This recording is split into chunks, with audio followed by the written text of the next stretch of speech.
langsung saja kita ke transaksinya. Nah, di sini aku sudah menyiapkan transaksi dari toko MyBoutique atau perusahaan MyBoutique. Nah, di sini MyBoutique membuat laporan pada bulan Maret tahun 2020. Nah, di sini ada beberapa transaksi dan aku pun sudah menyiapkan untuk data penyesuaiannya per tanggal 31 Maret tahun 2020. Dimana ada 4 transaksi di sini beserta ada no account yang akan ada pada laporan-laporan keuangannya dan nama akunnya. Lanjut tanpa basa-basi, kita langsung ke jurnal. Nah, dimana jurnal itu laporan pertama yang harus dibuat untuk membuat laporan keuangan. Nah, di sini MyBoutique. Nah, di sini ada jurnalnya bangunan ruko atau gedung, tanah pada modal awal. Nah, di sini bangunan rukonya dengan nominal 60 juta di debit, tanahnya 35 juta di debit, dan modal awalnya 95 juta di kredit. Nah, di mana 95 juta ini? Nah, 95 juta ini jumlah dari hasil ditambahkannya bangunan dan tanah. Nah, sama seperti yang selanjutnya sampai ke transaksi tanggal 29. Nah, setelah semuanya di jurnal seperti ini, jurnal rapi, akhirnya kita harus menemukan hasil akhir yang balance atau sama ya. Nah, jika tidak balance, maka laporan-laporan selanjutnya pun tidak akan balance gitu. Tidak akan balance atau tidak akan sama. Maka dari itu, mengapa pentingnya jurnal itu harus balance ya?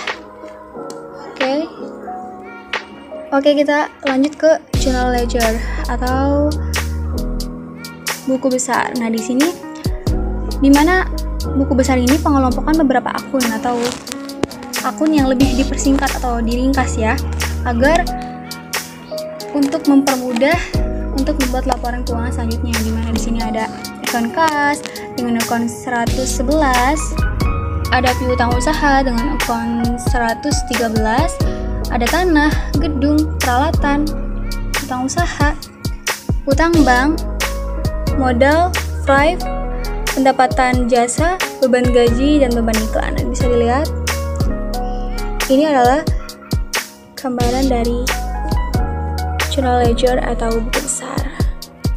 Nah, laporan yang ketiga yaitu trial balance atau neraca saldo sebelum penyesuaian. Nah, dari mana sih datanya ini, akun-akun ini? Nah, datanya akun-akun ini kita ambil dari journal ledger atau buku besar yang ini, seperti kas, piutang usaha, tanah. Nah, coba kita lihat. Di sini pun ada kas, piutang usaha, tanah, gedung, beserta nominalnya. Jika di buku besarnya itu di kredit, maka di kredit, atau debit atau di debit. Oke, untuk ini dan untuk di buku besar ini kita bisa menempatkan account itu sesuai dengan saldo normalnya. Kalau misalkan ya kas itu saldo normalnya itu di debit, di utang ada di debit, contohnya di kredit itu ada utang usaha itu ada di kredit, seperti itu. Begitu pula cara penyimpanan atau penempatan nominal di trial balance. Nah, untuk transaksi yang selanjutnya yaitu adjustment journal atau jurnal penyesuaian. Kita bisa lihat di sini ada 4 transaksi untuk jurnal penyesuaian. Yang pertama yaitu gaji pegawai untuk bulan Maret tahun 2020 yang belum dibayar sebesar Rp350.000. Nah, bisa kita lihat.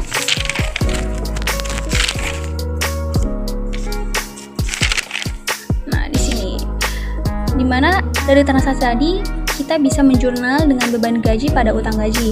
Beban gajinya di debit dan utang gajinya di kredit. Begitu pula seterusnya, transaksi seterusnya ya. Dari beban penyusutan gedung, beban iklan, sampai beban penyusutan peralatan dengan nominalnya sama. Nah, untuk jurnal penyesuaian ini hasil akhirnya yaitu 718.000, balance dengan kreditnya 718.000. Oke, kita ke laporan keuangan selanjutnya. Oke, di sini ada worksheet atau kertas kerja. Nah, di mana sih account details ini atau nama account ini? Kenapa bisa tersusun rapi di sini? Nah, tersusun rapinya di sini itu sesuai dengan nomor akun yang telah tersusun rapi di sini mengikuti ya. Jadi seperti ini, dari kas sampai beban penyusutan perawatan seperti itu. Nah, di mana worksheet itu terdiri dari beberapa siklus, diantaranya trial balance, adjustment journal, adjusted trial balance, income statement, dan balance sheet. Nah, di mana trial balance atau neraca saldo sebelum penyesuaian ini yang isinya sama yang seperti dibahas tadi, pengelompokan akun atau kumpulan akun yang telah dibahas pada buku besar, maka tinggal dipindahkan ke sini. Nah, untuk adjustment journal pun sama, tadi sudah dibahas mengenai adjustment journal. Jadi untuk trial balance dan adjustment journal itu tinggal dipindahkan ya dari yang tadi, dari yang sudah dikerjakan pada transaksi 3 dan transaksi keempat atau siklus ketiga dan siklus keempat. Nah, untuk trial balance sama ya, tadi hasil akhirnya 148.650.000 sama ya balance, dan untuk adjustment journalnya pun sama nominalnya 718.000. Begitupun dengan kreditnya 718.000. Nah, kita lanjutkan pada adjusted trial balance. Nah, untuk adjusted trial balance ini atau neraca saldo setelah penyesuaian ini gabungan antara trial balance dan adjustment journal. Contohnya kita bisa lihat dari account kas. Nah, account kas ada pada account trial balance atau siklus trial balance. Kita pindahkan ke sini dengan posisi yang sama, yaitu di bagian debit. Begitu pula dengan akumulasi penyusutan gedung yang ada pada adjustment journal. Kita bisa pindahkan ke kredit ya, adjusted trial balance-nya. Jadi dapat disimpulkan bahwa adjusted trial balance atau neraca saldo setelah penyesuaian itu gabungan antara trial balance dan adjustment journal atau jurnal penyesuaian. Oke. Tadi sudah dicontohkan, jadi seterusnya tinggal mengikuti, tinggal pindah-pindahkan saja. Oke. Nah, untuk adjusted trial balance ini nominal akhirnya yaitu 149.368.000. Balance bukan? Oke. Kita masuk ke siklus selanjutnya, yaitu income statement atau laporan laba rugi. Sorry ya. Nah, di sini kok ini kayaknya dikit banget kan ya? Sedangkan yang ini banyak, ini lumayan, sedangkan ini yang paling dikit. Karena kenapa? Di laporan laba rugi itu yang masuk hanya, kita bisa lihat, nah, akun pendapatan dan akun beban-beban ya. Nah, kita bisa lihat ini sama ya, tinggal dipindahkan saja. Jadi income statement atau laporan laba rugi ini yang dimasukkan hanya akun pendapatan dan beban gaji ya, beban-beban maksud saya gitu lah, beban gaji, beban iklan, beban penyusutan ya, atau yang lainnya. Nah, untuk siklus yang terakhir yang ada di sini yaitu balance sheet atau laporan posisi keuangan. Ini kebalikan dari income statement. Kalau income statement tadi yang hanya ada pada laporan itu hanya akun pendapatan dan beban-beban, sedangkan balance sheet itu kebalikannya, yaitu semua aset yang ada di sini kecuali akun pendapatan dan akun beban. Oke, nah tadi lupa ya, tidak dibahas mengenai hasil akhir dari income statement.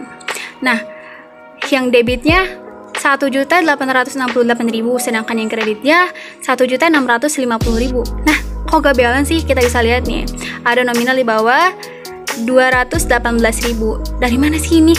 Nah, ini tuh didapatkan dari 1.868.000 dikurangi 1.650.000. Jadinya 218.000, atau ini sorry kebalikan ya. Jadi 1.650.000 dikurangi 1.868.000. Jadi 218.000. Nah, oke. Kita bisa lihat di sini hasil akhirnya jadi balance kan, jadi sama 1.868.000. Nah, kita lihat lagi ke balance sheet ya tadi, bahwa akun-akun yang ada di balance sheet itu kebalikan dari atau kebalikan dari siklus income statement ya. Jadi untuk balance sheet ini tidak ada akun pendapatan dan beban-beban ya. Nah, di sini dijelaskan. Nah, kita lanjut ya. Sudah jelaskan. Dan ini sudah di nominal masukin hingga akhirnya ini ada jumlah akhirnya itu 147.500.000 rupiah. Nah, kok gak sama ya?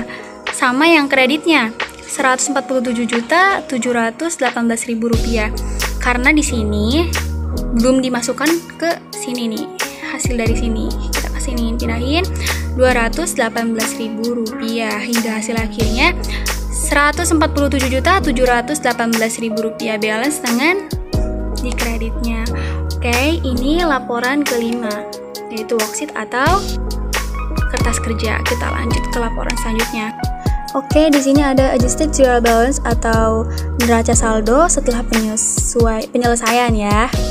Nah, ini ada pada account yang tadi ya, pada siklus yang tadi, yaitu di sini. Nah, adjusted trial balance, gabungan dari trial balance dan adjustment. Oke, guys, seperti ini. Nah, tinggal dipindahkan saja ya. Dan ingat, untuk ini semua harus sesuai ya, berurut. Nah, hasil akhirnya pun sama, 149.368.000 balance, bukan?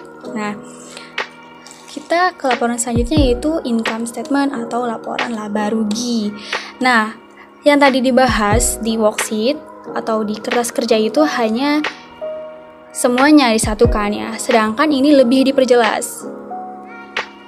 Mana pendapatannya, mana beban-bebannya, seperti ini. Jadi ini lebih jelas ya. Oke, kita mulai.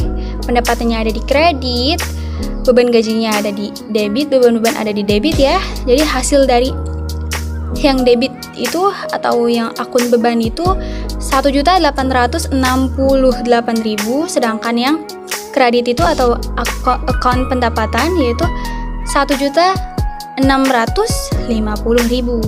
Nah, ini dapat dari mana? Tadi sudah jelaskan bahwa 1.650.000 dikurangi 1.868.000. Nah, kok di sini rugi sih? Aturan kan laba. Nah, kenapa bisa disebut rugi? Karena kon ini yang 1.650.000 itu dikurangi 1.868.000 sehingga mengalami minus atau kurang ya. Hingga hasilnya 218.000 rupiah. Nah, di sini juga ada laporan perubahan modal yang isinya ada modal, rugi bersih dan pengambilan fried. Nah, ya seperti ini. Ini hasilnya ya. Nah, ini dikurangi 115 juta dikurangi 4.718.000 hingga hasil akhirnya 110.282.000 untuk laporan perubahan modal. Nah, untuk laporan selanjutnya yaitu balance sheet atau laporan posisi keuangan. Nah, di sini dikelompokkan apa sih yang masuk aset dan apa yang masuk ke liabilitas atau ekuitas. Nah, di sini bisa dilihat saja. Oke. Dilihat. Nah, untuk yang dikurung dalam kurung ini itu berarti dikurangi nantinya. Oke. Nah, hingga hasil akhirnya antara akun aset, liabilitas dan ekuitas itu sama. Ini ya bisa dilihat sendiri.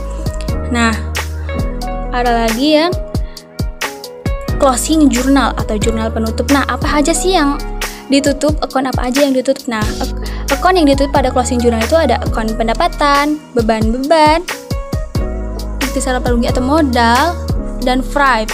Nah, di sini yang ditutup itu pendapatan. Oke. Di sini bisa dilihat beban-beban, ikhtisar laba rugi, dan fried atau modal juga ya ditutup hingga hasil akhirnya 8.236.000 balance kan. Nah, yang terakhir yaitu post closing trial balance per tanggal 31 Maret 2020. Nah, ini dapat dari mana ya? Kok nggak ada sih kan ya? Oke. Nah, untuk laporan ini gampang, tinggal pindahkan dari balance sheet atau laporan posisi keuangan. Nah, di sini kan ada kas, piutang, hanya saja ini dikelompokkan, sedangkan ini disatukan ya. Jadi hasil akhirnya dari ini yaitu 143 juta ya. Nah, cukup sekian video kali ini. Terima kasih. Mohon maaf apabila ada kata-kata yang salah atau hal-hal yang kurang berkenan, karena di sini pun saya masih sama-sama belajar ya. Dan jika ada koreksi, mohon dikoreksi dan insya Allah akan diterima dengan baik. Terima kasih. Wassalamualaikum warahmatullahi wabarakatuh.